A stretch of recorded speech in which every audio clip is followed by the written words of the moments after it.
In this video, we'll cover the integrated rate law for first order reaction. Take an example of this A forming into a product here. The A is the reactant and product is product. Then there is this long equation here. This mathematical equation is considered to be an integrated rate law specifically for a first order reaction. Let's review the definition of it.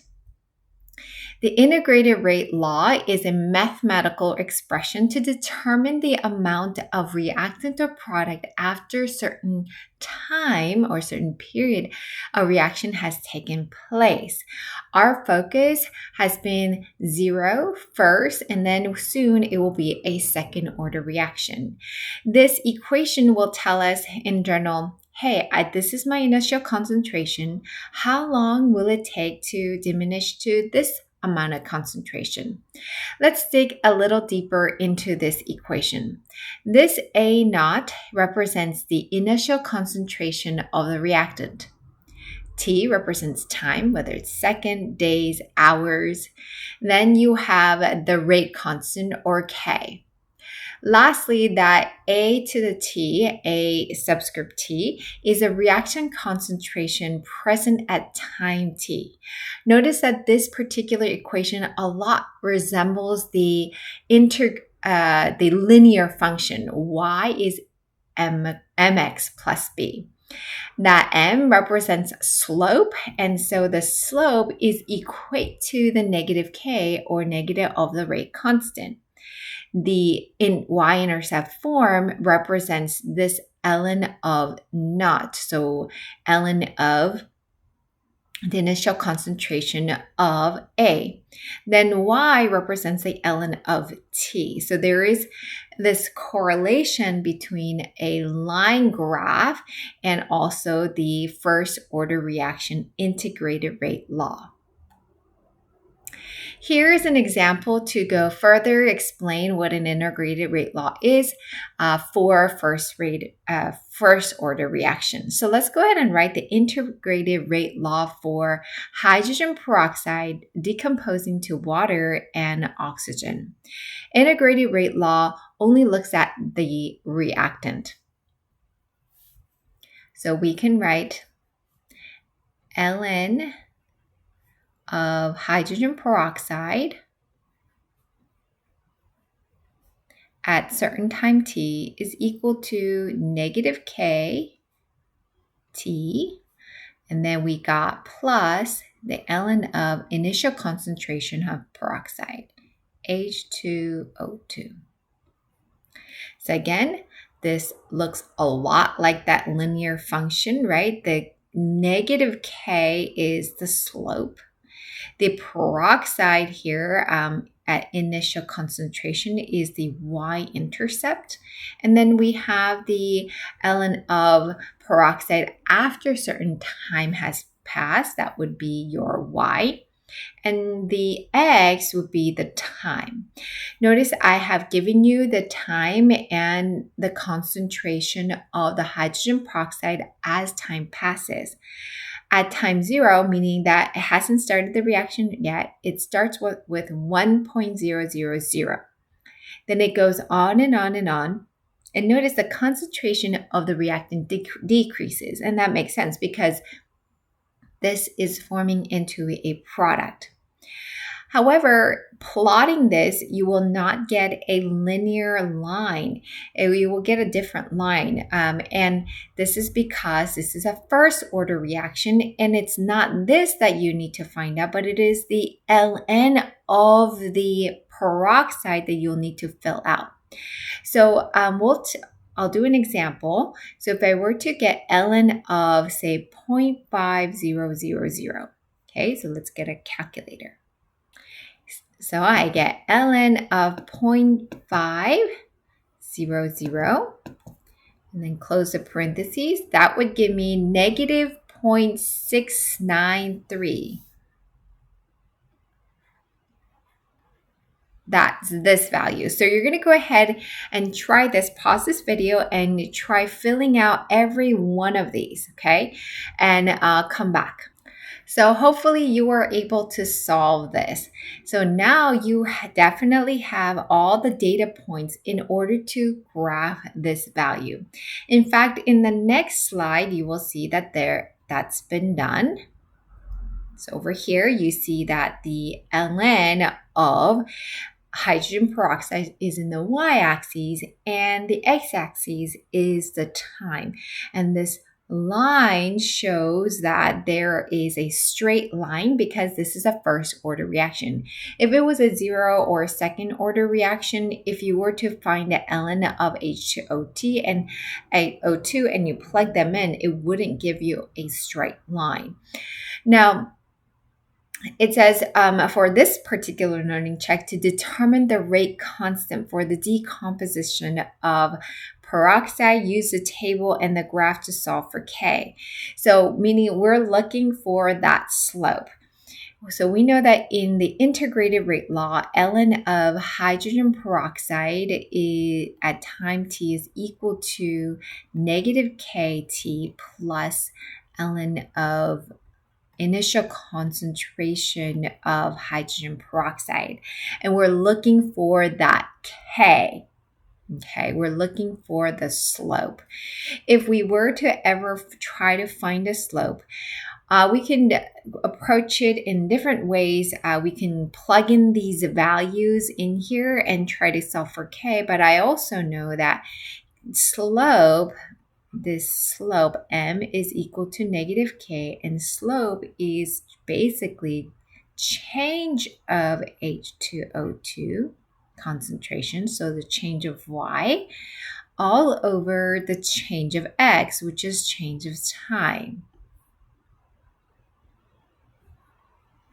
So what are some of the value points? I'm going to pick random two. I'm going to pick the first and second one. So if I were to change, meaning negative 0.693 minus the 0.000 all over that was at hour 6. It's at 6 hour, right? Time is at 6 hours. 0.00 minus the 0.00, that's my negative k. So if I were to punch this in, what do I get? Negative 0.093,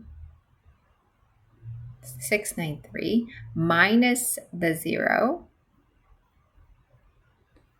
divided by 6.00 minus 0.00.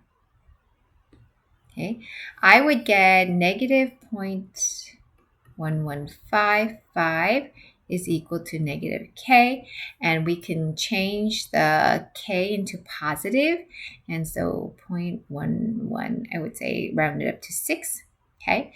And this is for a first order reaction. So for first order reaction, what might the unit be?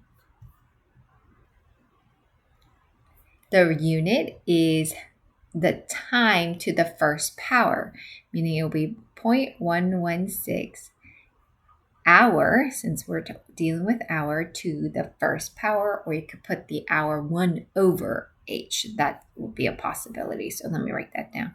Or 0.116 1 over h. Hour would be sufficient. Let's do a next learning check. Here it says the rate constant for the first order decomposition of the cyclobutane at 500 degree is 9.2 times 10 to the negative 3 second per second. How long will it take for 80% of the sample of that cyclobutane, or C4H8, to decompose? So we know that this is a first order reaction. It's already telling you. We can use the integrated rate law, which is ln of C4H8 at time t is equal to negative kt plus the ln concentration of the reactant initially. So if I were to have, so you're going to just plug in some values here to help you out. We know K, they give you K 9.2 times 10 to the negative 3. So 9.2 times 10 to the negative 3. And we don't know t, which is just, I'm just going to write t because that's what we're looking for. And why is it negative? Because the integrated rate law has a negative there. So that's my negative there. Okay. And say the initial concentration was 10. I'm going to pick an easy value because 80% of the 10, it says how long will it take for 80% of the sample to decompose? So 80% of that left, meaning 8 of that value left. Then that means you're left with ln of 2, right? If 80%, 8 left, and 80% of 10 is 8. So if 8 has left, then it's 10 minus the 8. And then now go ahead and solve for t. So ln of 2, and I'm going to subtract ln of 2 both sides. And I have my 2 times 10 to the negative 3t. I want to get rid of this. Negative 9.2 times 10 to the negative 3 both sides. And I am just left with all of these calculation that is on the left since these are all canceled out.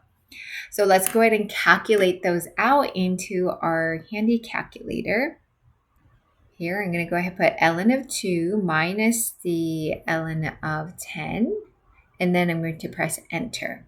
Okay, divided by, open up a parentheses, negative 9.2 times 10 to the negative 3. Then go ahead and close the parentheses, and I should get 175. I'm going to round it up. So it's 175. What's the unit? What's the time? And what is the time for this? Well, we're dealing with seconds here, so it'll be seconds. Go ahead and try the next learning check and come back and check the key. Here is the key. Now, you might be wondering, how in the world do I get 90% being taken out from 0.5? This is rather easy. You take 0.50. If you want to take 90% of it, you take the decimal place of the 90%, which is multiplied by 0.9, okay? But remember that if you were to just do this, this is going to give you what's the 90% of 0.5. But what you really want to know is how much you have taken out from the 0.5. Meaning after you have solved this, you multiply the 2. You will notice that it is 0.5 times 0.9 is 0.45. So this is 0.45. So I'm not done here. Then you go ahead and you write 0.500 minus the 0.45 is going to give you the leftover. What's left over would be 0.05. If you punch this into the calculator, and that's the leftover after 90% has been decomposed.